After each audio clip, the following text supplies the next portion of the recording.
तीसरी रोटी। एक मित्र ने अपनी पत्नी के स्वर्गवास हो जाने के बाद अपने दोस्तों के साथ सुबह शाम पार्क में टहलना, गप्पे मारना और पास के मंदिर में दर्शन करने को ही अपनी दिनचर्या बना लिया था। हालांकि घर में उन्हें किसी भी प्रकार की कोई परेशानी नहीं थी, सभी लोग उनका बहुत ध्यान रखते थे, परंतु आज सभी उनके दोस्त चुपचाप बैठे हुए थे। एक दोस्त को वृद्धाश्रम भेजने की बात से सभी दुखी थे। तभी वह बोला, आप सब हमेशा मुझसे पूछते थे कि मैं भगवान से तीसरी रोटी क्यों मांगता हूँ। आज बता देता हूँ, क्या बहू तुम्हें सिर्फ 3 रोटी ही देती है? बड़ी उत्सुकता से एक दोस्त ने पूछा। नहीं यार, ऐसी कोई बात नहीं है, बहू बहुत अच्छी है। असल में रोटी 4 प्रकार की होती है। पहली, सबसे स्वादिष्ट रोटी माँ की ममता और वात्सल्य से भरी हुई, जिससे पेट तो भर जाता है पर मन कभी नहीं भरता।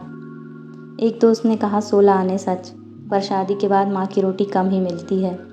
उन्होंने आगे कहा, हाँ वही तो बात है।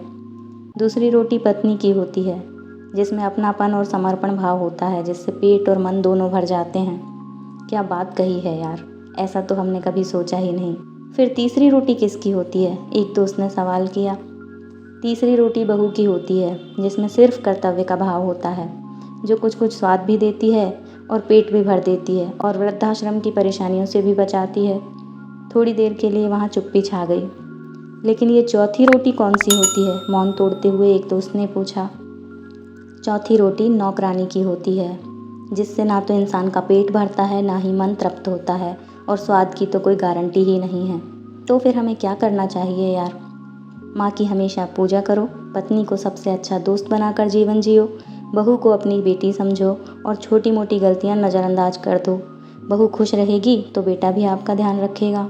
यदि हालात चौथी रोटी तक ले ही आएँ तो भगवान का शुक्र करो कि उसने हमें ज़िंदा रखा हुआ है। अब स्वाद पर ध्यान मत दो, केवल जीने के लिए बहुत कम खाओ ताकि आराम से बुढ़ापा कट जाए। बड़ी खामोशी से सब दोस्त सोच रहे थे कि वाकई हम कितने खुशकिस्मत हैं कि हमें तीसरी रोटी मिल रही है।